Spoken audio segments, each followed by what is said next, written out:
जय गुरु जी, शुकराना गुरु जी, जय गुरु जी संगत जी। संगत जी, इस चैनल पर ब्लेसिंग भरे सत्संग अपलोड किए जा रहे हैं।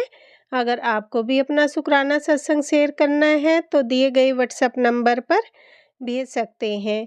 अब हम सत्संग सुनते हैं जो कि संगत जी ने हमें व्हाट्सएप पर रिकॉर्ड करके भेजा है। जय गुरु जी, शुकराना गुरु जी। गुरु जी के चरणों में अनंतम बार शुकराना, कोटि कोटि नमन, सादर प्रणाम गुरु जी। आज का ये सत्संग बहुत ज़्यादा सेंसिटिव है। अ, मैं कोशिश करूँगी कि मैं थोड़ा शॉर्ट में सब कुछ बता पाऊँ। बाकी गुरु जी की इच्छा जो वो मुझसे बुलवाना चाहेंगे बोलूँगी मैं वही। मैंने अपने काफ़ी सारे सत्संग गुरु जी ने मेरे शेयर करवाए हैं। मैंने अपनी लाइफ के बारे में जो चल रहा है, मैंने काफ़ी कुछ शेयर किया करवाया है गुरु जी ने मुझसे सत्संग में कि मेरे इन लॉज़ के बारे में, मेरे हस्बैंड के बारे में जो 2020 में खुलासे हुए, जो हमें दूर-दूर तक पता नहीं था कि अ, ये लोग सब इतनी गलत एक्टिविटीज़ में इन्वॉल्व हैं। जो इनके अगेंस्ट या इनके हिसाब से इनकी फैमिली में नहीं चलता।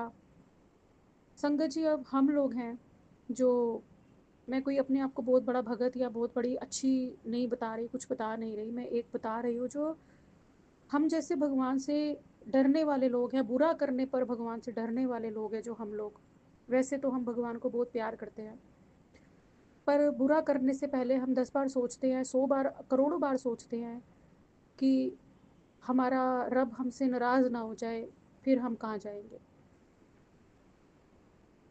तो अगर हमारे जैसे इस परिवार में आकर या इनसे डिफरेंट बुद्धि के लोग अगर इस परिवार में आकर अगर इन लोगों के हिसाब से, इनकी बहन के हिसाब से नहीं चलते,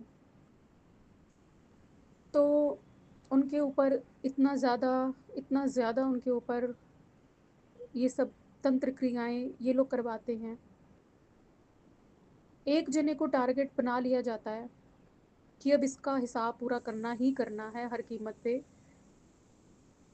अगर इनको वो शख्स पसंद नहीं आ रहा है इनकी अपनी फैमिली में।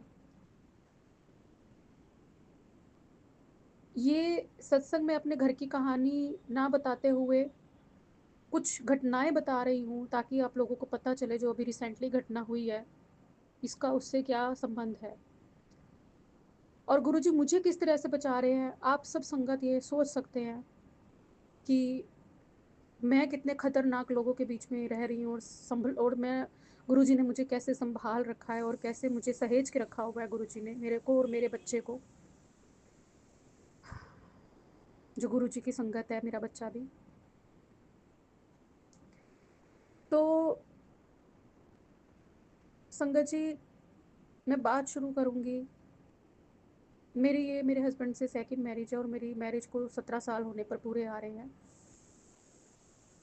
मेरे हस्बैंड की जो पहली वाइफ़ थी, उनसे उनका एक बच्चा था, जिसको 2.5 साल का था जब मेरे गोद में वो आया था और मैंने उसे पाला। तो उसकी मेरे हस्बैंड से लव मैरिज हुई थी और मेरे हस्बैंड के रवैये शुरू से थोड़े ठीक नहीं रहे थे। अम, मैं उनकी बुराई नहीं करना चाहती, लेकिन जो उनकी रवैया थोड़ा-सा,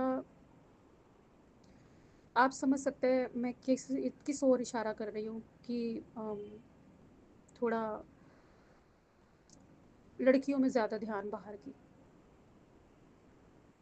तो और वो जो मुझसे पहले थी, वो अपने मायके परिवार की ज़्यादा करती थी और हर लड़की करती है, इसमें क्या बुराई है? अगर आप ससुराल में पूरा अपना समय व्यतीत कर रहे हो, उसमें से अगर हम 20% अपने मायके की तरफ ध्यान दे रहे हैं, तो उसमें क्या बुराई है? क्या हम वहाँ से पल के नहीं आई हैं? क्या उन लोगों ने हमारे लिए कुछ नहीं किया? जो हमारा फ़र्ज़ नहीं है कि हम अपने भाई-बहनों को देख सकें, उनका उनका उनका सुख-दुःख बाँट सकें, क्या हमारा ये फ़र्ज़ नहीं है क्या, जो सिर्फ़ हमें यही सिखाया जाएगा कि तुम ससुराल में हो तो ससुराल की होके रहो? क्यों? जिन्होंने हमें पाला, जिन्होंने हमारे लिए सब कुछ किया, हमारा फ़र्ज़ नहीं है कि हम अपनी जीवनचर्या में से 20% उनके लिए भी निकाल के उनका हाल-चाल पूछ सकें या उनके लिए कुछ कर सकें? तो ये चीज़ें जो थी मेरी सबसे ज़्यादा जो हमारे फैमिली में जो मेरी सबसे बड़ी ननंद है, वो सबसे बड़ा बवंडर है हमारी फैमिली का। वो सबको अपने हिसाब से चलाना चाहती हैं, सबको। अगर उनकी माँ की कोई सेवा नहीं उसने करी, तो वो अलग हो गई अपने पति के साथ, या इन लोगों के हिसाब से वो नहीं चल रही थी, जहाँ तक मुझे मेरे हस्बैंड ने बताया कि वो भी अपनी मनमानी करती थी, मतलब अपने हिसाब से चलती थी। तो इन लोगों ने उसको छोटी उम्र में एक ही डिलीवरी के बाद इतना उसको शरीर भारी कर दिया उसका, इतना भारी। अब कुछ संगत हैं जो कहेंगी कि ऐसा नहीं होता तंत्रों से, लेकिन बहुत सारी संगत मेरे साथ एग्री करती होंगी कि ऐसा होता है, तंत्रों से बहुत कुछ होता है, कि पति का मन पत्नी से चढ़ जाए, दोनों के आपस में बॉन्डिंग ना हो। तो संगत जी, मेरे हस्बैंड की बाइक से ही वो गिरकर मरी थी।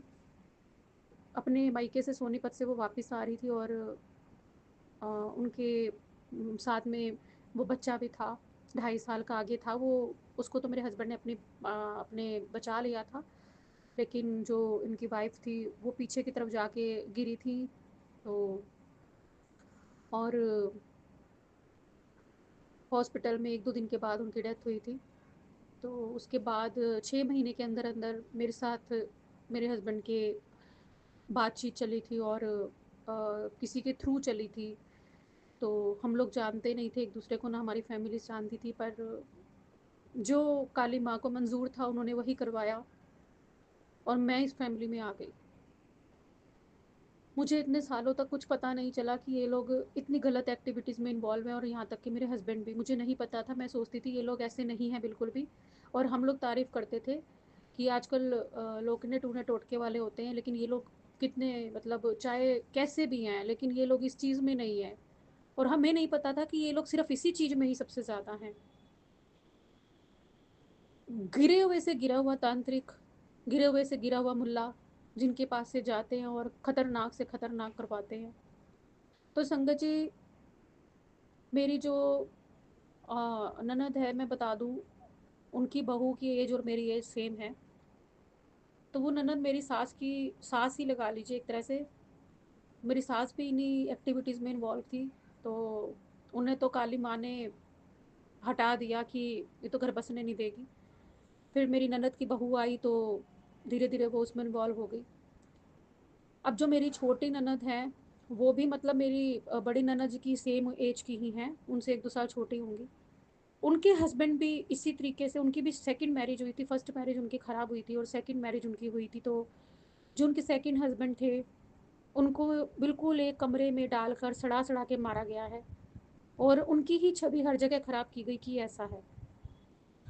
जबकि मेरी एक बार उनसे बात हुई थी, तो उन्होंने मुझे बहुत कुछ बताया था। उनकी इतनी बड़ी प्रॉपर्टी थी, और उनको एक कुत्ते की तरह एक कमरे में छोड़ दिया गया था। उनकी कोई सेवा नहीं, कुछ नहीं, उनको एक बिल्कुल फेंक दिया गया था।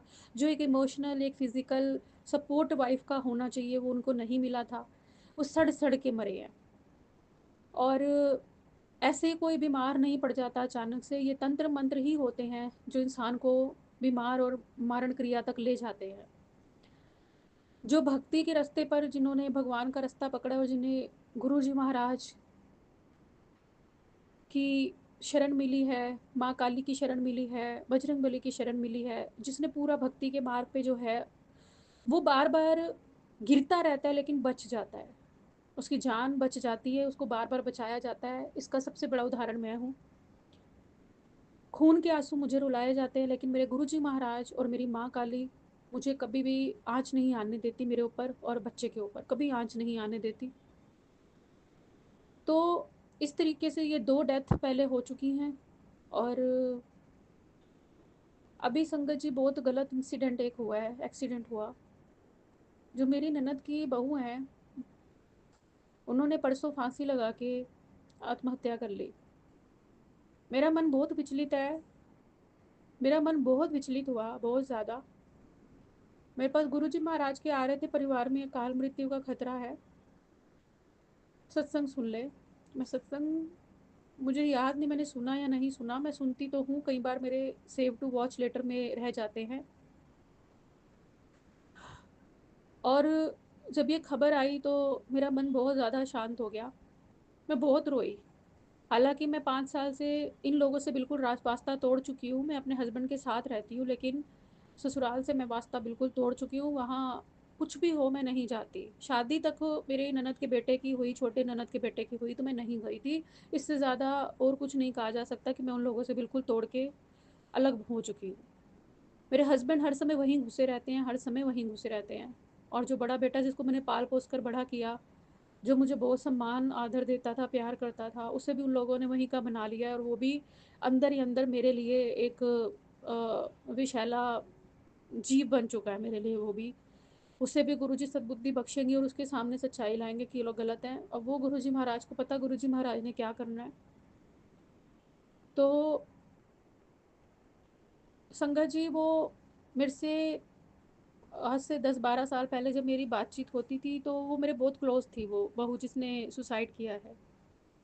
वो मेरे बहुत क्लोज़ थी और उसने मुझसे काफ़ी सारी बातें शेयर करी थी। उसने भी अपने हस्बैंड का अफ़ेयर पकड़ा था और मेरी ननद उसे भी आते-जाते बार-बार सेम मेरे वाला केस उसके साथ हुआ था। तो जब मेरे साथ ये सब हुआ तो मुझे समझ आया कि मेरी ननद कितनी गंदी औरत है, जो बसे-बसाए घरों को तोड़ती है, दूसरी औरतों को रिश्तों के बीच में लाती है, मारण क्रियाएँ करवाती है और दूसरी औरतें बीच में लाके घर बर्बाद करवाती है। और फिर ऊपर से ताने मारती है, हँसती थी उसके ऊपर ज़ोर-ज़ोर के, वो रोती थी बहुत तो उसके ऊपर हँसती थी, देखा तेरा पति भी तेरा नहीं है, तेरा घमंड टूटा, तेरा घमंड टूटा। मतलब अगर उसके हिसाब से कोई नहीं चल रहा, अपनी लाइफ़ कोई जी रहा है तो वो उसका घमंड हो गया, अब वो औरत उसका घमंड तोड़ने के लिए किसी भी हद तक जाएगी। इस तरीके की मेंटालिटी मेरी ननद की है। मुझे उन्होंने कई बार धमकी दी है, मैं हार नहीं मानती, ऐसे करके उन्होंने मुझे कई बार धमकी दी है। कि झुकना तो तुम्हें पड़ेगा और मेंटली टॉर्चर तो तुम्हें झेलना पड़ेगा। उन्होंने इतना तक कह रखा है। मेरा इतना मन करता है कि मैं एक बार पुलिस में और वुमेन सेल में जाके उसके अगेंस्ट रिपोर्ट करवा के उसको ऐसे डंडे पड़वाऊँ। लेकिन मैं गुरुजी महाराज के उसमें हूँ और मैं कुछ बोलूँगी नहीं किसी को, ना मैं कोई एक्शन लूँगी क्योंकि ये बहुत बड़ा एक्शन हो जाएगा। अगर मेरी गवाही एक बारी भी चली गई तो वो औरत कहीं की रहेगी नहीं। तो संगत जी वो बहुत रोती थी, वो बहुत रोती थी। फिर धीरे-धीरे उसने अपने आप को जैसे उसको माँ ने सँभाला, वो भी 1-2 बार दरबार किसी गई थी, उसे भी सँभाला। तो उसने साइंस की टीचर की जॉब वग़ैरह कर रही थी वो और कैसे करके अपनी ज़िंदगी में आगे बढ़ रही थी। मुझसे 5-6 साल से उसका कोई कॉन्टैक्ट नहीं था, बिल्कुल भी, ना फ़ेसबुक पे, ना व्हाट्सएप पे। तो मुझे नहीं पता उसकी लाइफ़ में क्या चल रहा था, पर जहाँ तक सुनने में था कि हाँ, सब ठीक चल रहा है उनका। लेकिन अंदर ही अंदर जैसे मेरा सब कहते हैं कि बहुत अच्छा है इसका पति बहुत, लेकिन वो तो सिर्फ़ मैं और भगवान जानते हैं कि मुझे अंदर से कितना टॉर्चर करता है। और मुझे इस हद तक टॉर्चर किया जाता है कि अ, मैं भी सुसाइड कर लूँ। तो मैं उसकी कंडीशन समझ सकती हूँ कि उसको अंदर ही अंदर कितना टॉर्चर किया गया है, मेंटली रूप से कितना तोड़ा गया है, कि वो बाहर कुछ बताने लायक भी नहीं रहती होगी। तो लोग हँसते हैं क्योंकि वो बताने लायक भी नहीं रहती होगी और उसने हिम्मत हार गई और उसने सुसाइड कर लिया। तो उसके माँ-बाप, मुझे बहुत उम्मीद थी कि उसके माँ-बाप बड़ा भारी केस करेंगे और छोड़ेंगे नहीं कि उनकी लड़की को इन्होंने मार डाला या इस तरीके से टॉर्चर करके मार डाला, तो वो अपनी लड़की के लिए ज़रूर इंसाफ़ माँगेंगे और कुछ हद तक ये सब बातें सच हो भी रही थी। इन लोगों को थाने में 7 घंटे बिठा के रखा गया और उसका अंतिम संस्कार नहीं होने दे रहे थे वो लोग। वो लोग अड़ गए थे कि हम लोग अटेम्प्ट टू मर्डर और डाउरी केस वगैरह लगाएँगे कि तुम, और मेरी ननद सच में बहुत लालची है, सोने की बहुत लालची है मेरी ननद।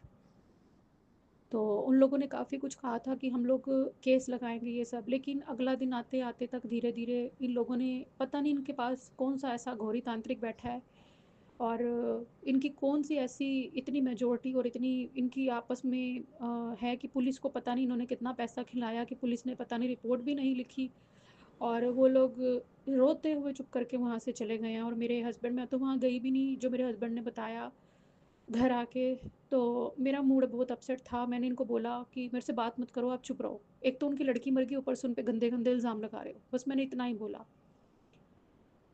मेरे हस्बैंड बड़े खुश नज़र आ रहे हैं और बहुत कॉन्फिडेंट नज़र आ रहे हैं कि मेरी बहन को कोई छू भी नहीं सकता, चाहे वो कितनी बड़ी पुष्पा-राज और मोकेम्बो कर रही हो, लेकिन उसको कोई छू भी नहीं सकता। तो मेरा मन बहुत रो रहा है और मैं बहुत दुखी हूँ। एक तो इस बात से कि वो औरत ज़ुल्म पे ज़ुल्म करे जा रही है। बिल्कुल जो हम फ़िल्मों में देखते हैं, वैसा वाला विलेन बन के बैठी हुई है और उसको कोई कुछ कह नहीं रहा। और दूसरा मुझे उसकी बहुत याद आ रही है, जो ऐसे सुसाइड करके मर गई। वो कितनी दुखी होगी अंदर से। और तीसरा मुझे ये लग रहा है कि उसके माँ-बाप को ऊपर से ये लोग और बदनाम कर रहे हैं सबके सामने। मेरे हस्बैंड कहते हैं, अपनी बेइज़्ज़ती करवा के गए हैं, हंगामा कर रहे थे, अपनी बेइज़्ज़ती कराई है। शर्म नहीं आती इन लोगों को, उनकी बेटी चली गई, इतना वो अपनी बेटी से प्यार करते थे। और और ऊपर से इल्ज़ाम लगा रहे हैं कि वो लोग अपनी बेटी का सोना सारा लेकर गए हैं कि हमें सोना दो तो हम रिपोर्ट नहीं करेंगे। मुझे ये बात इतनी गंदी लगी। मैंने कहा उनकी बेटी चली गई और उनको सोने की पड़ी है क्या? इतना झूठ बोल रहे हो? तो इस सारे सबसे मैंने एक बात देखी है कि मेरे ऊपर कितना भारी संकट रहा होगा और होगा भी, जो गुरुजी मुझे इतना बचा रहे हैं। मेरी ननद का पूरा फ़ोकस मेरे ऊपर है कि अब इसको हटाना है। वो कब से मेरे पीछे लगी हुई है। मेरे पास रोज़ गुरुजी महाराज के मैसेज आते हैं और मुझे सपने में भी गुरुजी महाराज दिखा रहे हैं उसका चेहरा बार-बार। रोज़ मेरे पास मैसेज आ रहे हैं कि वो औरत तेरा घर नहीं बसने देगी, वो तेरी जान की दुश्मन है, वो तेरे ऊपर रोज़ मारण क्रियाएँ करवा रही है, तेरे बच्चे के पीछे पड़ी है हाथ धो के। तो मेरे गुरुजी महाराज मेरी कितनी रक्षा कर रहे हैं, कितनी ज़्यादा रक्षा कर रहे हैं। बहुत-बहुत शुक्राना गुरुजी, बहुत-बहुत शुक्राना। और आज मैं आपसे सच में गुरुजी महाराज ये चाहती हूँ, आप इंसाफ़ करो गुरुजी उस बच्ची का, जिसने आत्महत्या कर ली। कितनी दुखी होगी वो। इन लोगों को सज़ा ज़रूर देना। आप सबसे बड़ी कोर्ट और सबसे बड़ी अदालत आपकी है गुरुजी, छोड़ना मत। प्लीज़ गुरुजी मत छोड़ना, क्योंकि इन लोगों का कॉन्फिडेंट देखने वाला है इस टाइम पर कि हमें कोई कुछ कर नहीं सकता, हम जो मर्ज़ी करें। एक घर के अंदर किसी ने अपने अपने शरीर को त्याग दिया, अपना जीवन त्याग दिया और इन लोगों की आँखों में शर्म नहीं है, उसका नाइट में बटा पड़ता है। इन लोगों को शर्म नहीं है बिल्कुल भी, इनकी आँखों में दुःख नहीं है, शर्म नहीं है ज़रा भी कि वो चली गई। एक गिल्ट नहीं है इनके मन में।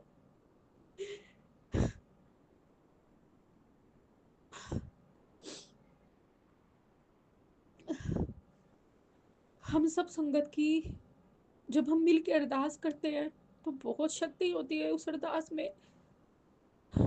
जिस भी संगत को लग रहा हो कि उसके साथ बहुत अन्याय हुआ है, उसको न्याय मिलना चाहिए, सब गुरुजी से अरदास करें कि गुरुजी उसको न्याय दिलवाइए और इन लोगों को सज़ा ज़रूर दिलवाइए, क्योंकि इन लोगों ने अति कर दी है, अति। जैसे दुर्योधन ने अति करी थी, इन्होंने अति कर दी है। बाकी गुरुजी महाराज, सब होना वो है जो आप चाहते हैं। आप ही ब्रह्मांड है, आप ही ब्रह्मांड के मालिक हैं, आप स्वयं ब्रह्मांड है गुरुजी।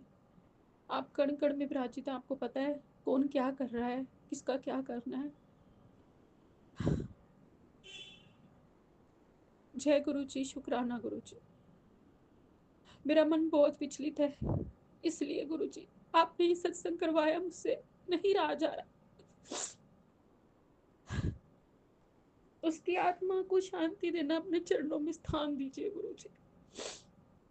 जय गुरुजी, शुक्राना गुरुजी। ओम नमः शिवाय। शिव जी सदा सहाय। ओम नमः शिवाय। गुरुजी सदा सहाय। आत्महत्या करना गुरुजी महाराज सबसे बड़ा पाप माना गया है, सबसे बड़ा। लेकिन जो इसके लिए मजबूर करते हैं, उनके लिए पाप नहीं है क्या? जय गुरुजी। जय गुरु जी। संगत जी, संगत जी, ये मेरा शुक्राना सत्संग है। संगत जी, कल रात को अचानक से मेरे मुंह में इतनी दिक्कत चालू हो गई संगत जी कि मेरा मुंह का नीचे का हिस्सा मेरे फेस में, मतलब जो नीचे वाला होंठ होता है, वो इतना ज़्यादा सूज गया पूरा थ्रोट जो जो थ्रोट चक्रा होता है वो सब जैसे ब्लॉक हो गया।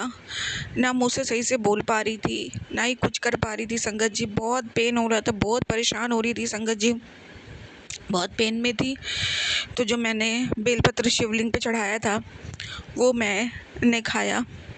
उसके बाद संगत जी दिक्कत और ज़्यादा बढ़ गई। एक्चुअल में संगत जी बेलपत्र से नहीं बढ़ी, बेलपत्र तो हम संगत के लिए अमृत है। संगत जी दिक्कत क्या थी कि मुझे ऑलरेडी दिक्कत थी अंदर, जो मुझे पता नहीं थी। मुझे लगा जो मेरे पेट में, जो मेरे मुंह में दिक्कत है वो ठीक हो गई है। तो बेलपत्र ने उस नेगेटिविटी को, उस दिक्कत को उभार दिया।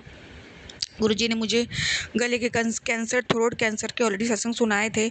पूरा थ्रोट संगत जी सूज गया, बिल्कुल अजीब सा फेस हो गया, मैं बता नहीं सकती। थ्रोट चक्र, पूरा थ्रोट जैसे बाहर आ गया फूल के, और होठ मेरा जैसे बिल्कुल अलग ही लग रहा था। सुबह उठी तो और ज़्यादा सूज गया। पूरी रात संगत जी सोई नहीं, गुरुजी का मंत्र जाप करती रही, रात निकाली। बहुत पेन थी गले के अंदर, बहुत पेन थी। पानी पियो तो लग रहा था, जल प्रसाद पियो तो लग रहा था जल प्रसाद। पूरी रात एक एक घुट पीती रही संगत जी। और बाहर जाऊँ अंदर जाऊँ, नींद नहीं आ रही थी संगत जी, बहुत तकलीफ थी। सब नेगेटिविटी की वजह से था संगत जी। किचन में गई तो मुझे एक अजीब सी स्मेल आ रही थी सुबह 3, साढ़े 3, 4 बजे करीब, जैसे लगा था कोई बुरी एनर्जी है संगत जी, मुझे आभास हो रहा था। तो मैं वापस से अपने रूम में आ गई, गुरुजी का मंत्र जाप करती रही। और संगत जी उसके बाद सुबह उठी। संगत जी जैसे कि मैंने बताया था कि गुरुजी ने मुझे कहा था कि अपने पति के तकिए के नीचे 3 दिन लगातार पीले रंग का नींबू रखना है, और उसके बाद उसको अपने पति के सर से 7 बार वार के जला देना है। तो संगत जी कल तीसरा दिन था, तो कल मैंने अपने तकिए के नीचे भी नींबू रखा। उसके बाद संगत जी मेरा सर इतना भारी था, मैंने तकिए के नीचे अपने भी नींबू रखा।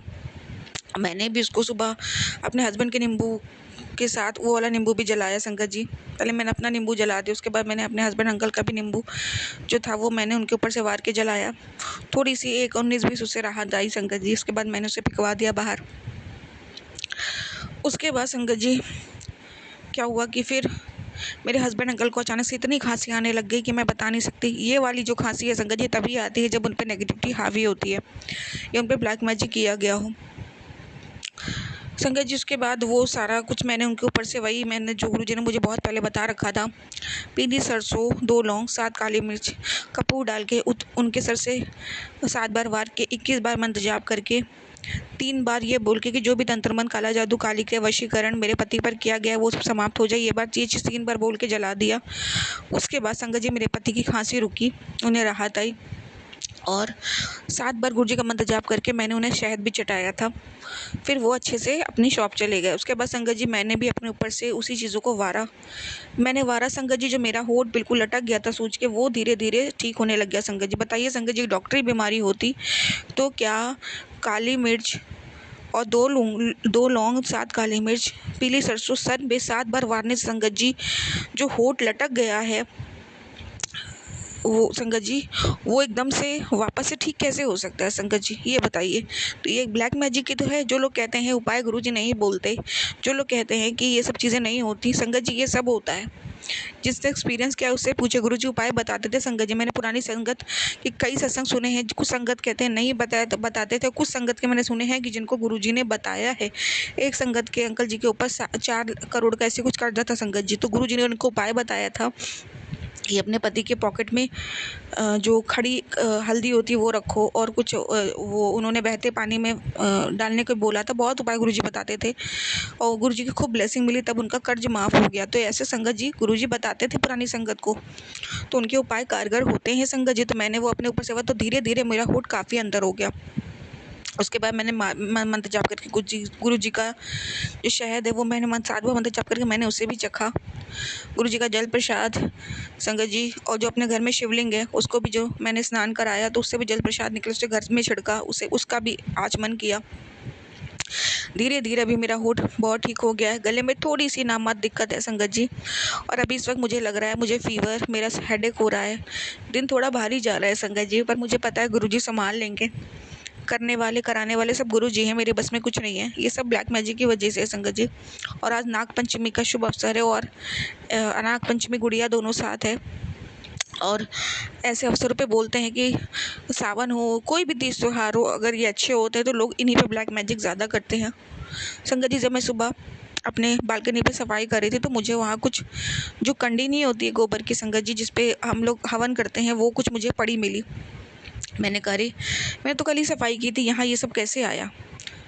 तो मैं समझ गई कि कोई तंत्र मंत्र किया गया है और मुझे रात के 3 बजे ही 4 बजे ये सब डाला गया है ऊपर। मेरी मदर इन लॉ ने आके, मुझे सब पता था। उसी वक्त मुझे स्मेल भी आई, तो मेरी रात को ही हालत ख़राब हुई थी संगत जी। जैसे तैसे गुरुजी ने हाथ पकड़ के रात निकलवाई। उसके बाद संगत जी सुबह हुई, मैंने बताया, मैंने सारे उपाय किए, मैं थोड़ा रिकवर हुई। लेकिन मैंने बोला ना भी गले में है थोड़ी दिक्कत, बाकी मुझे फीवर सर दर्द भी हो रहा है। और मुझे पता है ये भी गुरुजी ब्लैक मैजिक करने वाला, उसे लग रहा है वो नुकसान पहुंचा रहा है, पर इसी माध्यम से गुरुजी मेरा कोई कष्ट ही कटवा रहे हैं संगत जी। बहुत बहुत शुक्राना करूँगी गुरुजी का कि जो मेरी हालत थी उस हिसाब से गुरुजी ने मुझे इतना रिकवर कर दिया है। अनंतम अनंतम शुक्राना गुरुजी, लख लख बार शुक्राना गुरुजी, लख लख बार शुक्राना। आपकी कृपा दृष्टि ऐसी बनी रहे गुरुजी महाराज, आप साथ मत छोड़ना गुरुजी। दुनिया चाहे जितनी बैरी हो जाए, आप हो तो कोई कुछ बिगाड़ नहीं सकता गुरुजी महाराज। अनंतम अनंतम शुक्राना गुरुजी, लख लख बार शुक्राना गुरुजी, लख लख बार शुक्राना। संगत जी, एक चीज़ और मैं बताना चाहती हूँ। गुरुजी ने मुझे उपाय बताया था कि सावन में किसी भी दिन मंदिर जाना अपने पति के साथ, और सूर्य अस्त होने से पहले मंदिर चले जाना, और चार चार संगत जी इलायची लेके जाना। 2 इलायची, चारों इलायची अपने हाथ में रख के शिवलिंग के सामने गुरुजी का मंत्र जाप करके, और शिवलिंग के पास ही वो 2 इलायची खुद खा लेना और अपने पति को खिला देना। जो भी तंत्र मंत्र, काली जादू, काली क्रिया किया गया, वो सब उसी वक्त समाप्त हो जाएगा। संगत जी, आज मुझे जाना है। अब मैंने अपने हस्बैंड अंकल को बोल दिया है वो आने के लिए, तो वो किसी भी टाइम आ जाएंगे कि सूर्य अस्त होने से पहले पहले जाना है। संगत जी, मैं बात कर रही हूँ, मैं आंखें क्लोज करके बात कर रही हूँ क्योंकि मेरा सर बहुत भारी है। बहुत बहुत शुक्राना गुरुजी, बहुत बड़े बड़े कष्टों को आप छोटे में काटते हो। संगत जी, मैंने बताया था जैसे कि कल एक बटरफ्लाई थी, बहुत बड़ी सी, संगत जी इसको मुझे समझ में नहीं आ रहा था, बहुत बड़ी मक्खी है या बटरफ्लाई है, बहुत बड़ा था संगत जी। तो वो मैंने बताया था कि कैसे वो तड़प रही थी कल, कोई कष्ट गुरुजी ने मेरा काटा था। आज संगत जी सुबह मॉर्निंग में देखा, कल तो उसमें प्राण थे, आज उसमें प्राण नहीं है, उसने प्राण छोड़ दिए। तो मैं समझ गई कि बहुत बड़ा कष्ट वो मेरा ले गई। बहुत बहुत शुक्राना गुरुजी, बहुत बहुत शुक्राना, मेरे बड़े बड़े कष्टों को छोटे में काटने का शुक्राना, अपना इतना पहरा लगाने का शुक्राना, उन जीव जंतुओं को शुक्राना, उन पशु पक्षियों को शुक्राना जो मेरा बड़ा बड़ा कष्ट अपने ऊपर लेके मुझे नया जीवन दान देते हैं। अनंतम अनंतम शुक्राना, लख लख बार शुक्राना गुरुजी, लख लख बार शुक्राना। ऐसे अपनी कृपा दृष्टि अपने बनाए रखना अपनी बेटी पर गुरुजी महाराज, आप हो तो सब कुछ है गुरुजी। संगत जी, ये है मेरा शुक्राना सत्संग। और संगत जी, आज तीसरा दिन है, गुरुजी ने कहा था 3 दिन लगातार काढ़ा पीने को संगत जी। तो संगत जी, आज तीसरा दिन है। गुरुजी मुझे टेलीपैथी करी कि आज जो तीसरे दिन का काढ़ा तू बना रही, इसको मेरे मंदिर पे आके रख दे, उसके बाद ही पीना। मैंने आज मंदिर पे रख दिया है संगत जी, मुझे पूरा विश्वास है। 3 दिन नींबू वाला उपाय भी हो गया है और 3 दिन काढ़े का उपाय भी आज हो ही जाएगा, आज मैं पी लूँगी। तो अब सारे कष्ट, सारी परेशानी गुरुजी समाप्त कर देंगे। अनंतम अनंतम शुक्राना गुरुजी, लख लख बार शुक्राना। यहाँ तक पकड़ के लाए हो गुरुजी, आप खींच के दुखों के दिनों से सुख के दिनों में प्रवेश कराया है। अनंतम अनंतम शुक्राना गुरुजी, अनंतम अनंतम शुक्राना। संगत जी, मैं अपना शुक्राना सत्संग यहीं से समाप्त करूँगी, नए सत्संग की तैयारी करूँगी। ओम नमः शिवाय, शिव जी सदा साहब, नमः शिवाय, गुरु जी सदा साहब। जय गुरु जी, शुक्राना गुरु जी, प्यारे प्यारे गुरु बाबा के चरणों में शत शत नमन, और सारी संगत जी को जय गुरु जी। ओम नमः शिवाय, शिव जी सदा सहाय। ओम नमः शिवाय, गुरु जी सदा सहाय। ओम नमः शिवाय, शिव जी सदा सहाय। ओम नमः शिवाय, गुरु जी सदा सहाय। गुरु बाबा का आपके चरणों में शत शत हजारों हजारों कोटि कोटि बार शुक्राना, अनंतम अनंतम बार शुक्राना गुरु पिताजी महाराज। बहुत ज़्यादा शुक्राना, तहे दिल से शुक्राना, हर सांस के लिए शुक्राना। आपने कितना मुझे संभाला है, कितनी कमियां हो चुकी हैं मेरे शरीर में गुरु पिताजी महाराज। मैं हर नया दिन सवेरा, हर सवेरे को समझ के, हर एवरी न्यू डे को मैं समझती हूँ एक नया सवेरा आएगा मेरी ज़िंदगी में, ये सोच के आगे बढ़ती हूँ। पर हम ये थैंक यू करना भूल जाते हैं कि हमारे गुरु पिताजी महाराज क्या हमारे लिए कितने पेन्स ले रहे हैं। कल तो संगत जी गुरु पिताजी महाराज ने मुझे ये क्लियरली बताया कि 90% कष्ट मैं अपने ऊपर ले लेता हूँ, बट 10% कष्ट तो तुझे भोगने ही होंगे, और तू चिंता मत कर, मैं तेरे साथ हूँ। ये एक तो डरावना सत्संग आया। सॉरी संगत जी, मैं हालांकि ये ट्रूथ होता है, हम कैसे भी रिएक्ट करते हैं ये हमारे थिंकिंग के ऊपर है।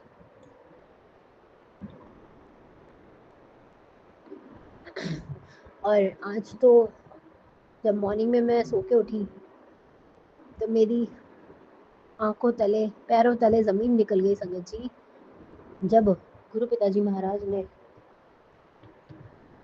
मुझे एक मैसेज दिया जिसमें 3rd स्टेज सीए का सत्संग था कि वो मुझे हो चुका है, और गुरु पिताजी महाराज ने कहा उसे तुरंत तुझे उसे सुनना है और कष्ट कटवाना है। पर मैं बिल्कुल बाबी बाबा की ऐसी ना मतलब कम बुद्धि की बाबा की भक्त हूँ। मैं क्या कहूँ, मुझे खुद पर गुस्सा आ रहा है संगत जी। इतना इम्पोर्टेंट मैसेज मैंने ढंग से नहीं सुना, और मैं झाड़ू वगैरह में लगी रही और मैंने मोबाइल में सत्संग चला के रख दिया। फिर बाबा मेरे लिए कितना कष्ट, कितने पेन्स ले रहे हूँ मैं संगत जी, केयरलेस हुए जा रही हूँ, मुझे क्षमा करिएगा। बहुत मुझे इंट्यूशन तो आ रहा है कि कुछ ना कुछ गड़बड़ है, कुछ गड़बड़ है, क्योंकि मैं हील नहीं हो पा रही हूँ संगत जी। एक बीमारी मेरे शरीर की ठीक नहीं होती है, दूसरी आ जाती है, दूसरी ठीक नहीं होती है, तीसरी आ जाती है। कांस्टेंट जो मैं इतनी ज्यादा बीमार पड़ रही हूँ, ऐसा मेरे साथ अब इस एज पे आके होना। आई एम जस्ट 37 संगत जी, और इस एज पे आके अभी ये सब होना समझ में नहीं आता। पता नहीं अब मेरी क्या कितनी उम्र बची है, बुढ़ापे में क्या शरीर होगा मुझे नहीं पता। बस मैं सिर्फ इतना जानती हूँ बाबा, आपको सब पता है कौन मेरे लिए है, कौन मेरे लिए नहीं है। कष्ट सबकी जिंदगी में होते हैं, मैं समझ सकती हूँ, सबको कष्ट कटवाने होते हैं। बाबा जिस चीज के आप संकेत कर रहे हो, प्लीज मेरे मेरे रियल फादर ने भी यही सब सहा है। बहुत उनको घुट घुट के जाते हुए देखा है। वो इतने हिम्मती इंसान थे संगत जी। उस इंसान ने, उनकी क्या क्या दशा हुई है मैंने सब देखा है, मैं बता भी नहीं सकती संगत जी। पहले उनका सोडियम कम हुआ, उनकी सोचने की, समझने की शक्ति, बोलने की शक्ति सब खत्म हो गई। वो सबको मतलब पहचान ही नहीं पा रहे थे। धीमे धीमे उनके थ्रोट का हुआ सीए, और डॉक्टर ने उनकी वोकल कॉर्ड कट कर दी, पता नहीं क्या, और उसमें से विंड पाइप लगा। बहुत दुख सहा है उन्होंने, वो बहुत हिम्मती थे। मेरी माँ की सारी ज्वेलरी बिक गई थी, गाड़ी बिक गई संगत जी, और मेरे पापा भी नहीं बच पाए। मेरी माँ और भाई ने बहुत मुश्किल से अपने आप को रिकवर करा उनके जाने के बाद। मैंने उनकी कुछ हेल्प नहीं कर पाई, क्योंकि हम लोगों की आपस में लड़ाई हो गई थी, तो मैंने उनका ज्यादा साथ नहीं दिया। माफी चाहूंगी, मेरे को डिप्रेशन हो गया था क्योंकि बहुत ज्यादा करने वाली लड़ाई हो गई थी हम लोगों की।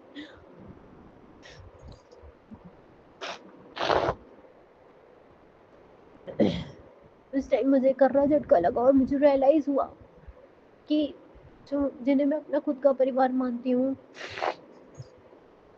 उनके मन में मेरे लिए कुछ भी नहीं है संगत जी। हमें लगता था इस दुनिया में सिर्फ माँ बाप हमारे सगे और हमें प्यार करने वाले होते हैं, बट मैं कुछ नहीं कहूँगी संगत जी। सिर्फ और सिर्फ महादेव, मेरे गुरु पिताजी महाराज ही सबके लिए होते हैं और सबके अंग संग सहाय होते हैं। वो साथ में है तो आप मुश्किल से मुश्किल विपदा को पार कर लोगे, और मैं कुछ नहीं कहूँगी संगत जी। तो गुरु पिताजी महाराज, उस जर्नी को जो मैंने देखा है, उस इंसान को मैंने देखा, घुट घुट के उन्होंने एंड टाइम पे संगत जी, जबकि इस सिचुएशन में लिकर लेना बिल्कुल हार्मफुल होता है, बहुत ज़्यादा शरीर के लिए ज़हर होता है। बट उनसे जो उन्होंने दर्द सहा है, उन्होंने जानबूझ के वो ज़हर पी के खुद को तबाह कर लिया और वो चले गए इस दुनिया से।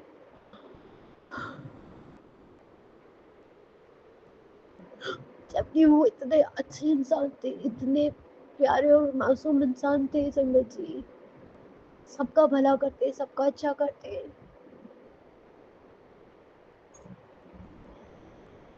उनमें कभी कोई कमी नहीं थी। मेरे लिए एक परफेक्ट फादर थे। तो क्या हुआ संगत जी, बहुत ज़्यादा लाविश लाइफ नहीं दी उन्होंने, बट जितनी दी उन्होंने हमें बहुत अच्छी दी और किसी चीज़ की कमी महसूस नहीं होने दी। उनके जाने के बाद मुझे मैं गुरु पिताजी से कनेक्टेड तो थी संगत जी उनके ड्यूरेशन में, और मुझे ज़्यादा डीपली नहीं पता था, ज़्यादा ना मैं सत्संग सुनती थी। जब मेरे पापा गए तब मेरे गुरु पापा मुझसे अटैच हुए और मैं उनको अच्छे से जान पाई। उसके बाद उन्होंने मुझे सच में कोई कमी नहीं होने दी। जो चीज़ चाहिए थी, चाहे किसी चीज़ के लिए पैसे हो ना हो, कैसे ना कैसे गुरु पिताजी महाराज ने कुछ ना कुछ करके मेरे लिए अरेंज करा। थैंक यू, शुक्राना गुरु पिताजी महाराज। आज मैं खुद को बहुत अकेला महसूस कर रही हूँ। पता नहीं क्यों संगत जी, ना किसी से मिलने का मन करता है, ना कहीं जाने का मन करता है। कोई मिलता है तो उससे हेलो हाय करने का तक का मन नहीं करता, पता नहीं क्यों। मुझे नहीं पता क्या रीज़न है। बस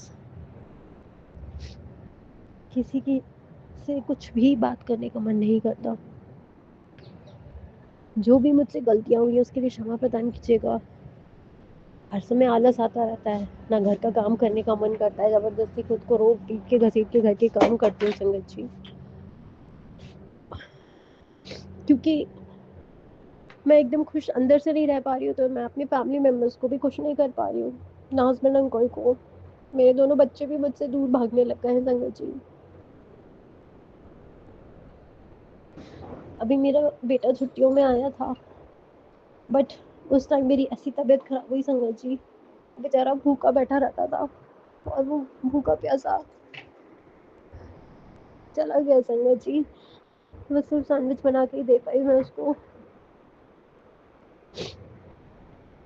मैंने उसको बोला था कि बेटा रुक जाना, संडे तक जाना, और इंस्टेंटली उसने अपना रात को ही रिजर्वेशन करा लिया, वो चला गया।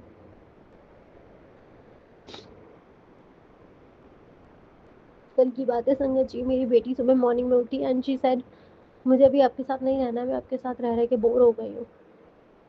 और वो मेरी सासू माँ के पास रहने गई है और मैं वो कॉल पे कॉल कर रही हूँ, वो मेरा फ़ोन तक नहीं उठा रही है।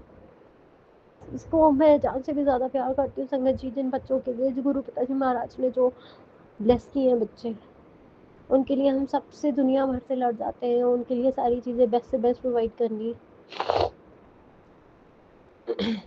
सॉरी संगत जी, उन्होंने ही पल्ला झाड़ लिया है। हस्बैंड अंकल, मैं कंप्लेंट्स नहीं कर रही हूँ, मैं आज शायद अपनी ही कमियां गिना रही हूँ अपने गुरु पिताजी महाराज और संगत जी के सामने कि मुझ में कमियां हैं और आई एक्सेप्ट इट। मेरे कल हस्बैंड अंकल, उनका नेचर ये हो गया है कि वो मेरे से दूर भागने लग गए, चाहे संडे हो चाहे वैसे रेगुलर डेज हो। मैं उनसे कुछ कहती हूँ संगत जी, वो चले जाते हैं, और एक कॉल नहीं, दो कॉल नहीं, 8-10 कॉल्स भी कर लो चाहे थोड़ी थोड़ी देर में या आधे घंटे में, वो मेरा फ़ोन तक नहीं उठाना पसंद करते।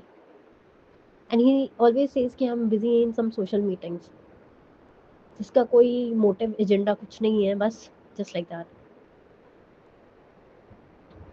मुझे नहीं पता क्या सही है क्या नहीं सही है, कौन सही है कौन सही नहीं है, किसने क्या गलत मैजिक किया, किसने क्या खिलाया।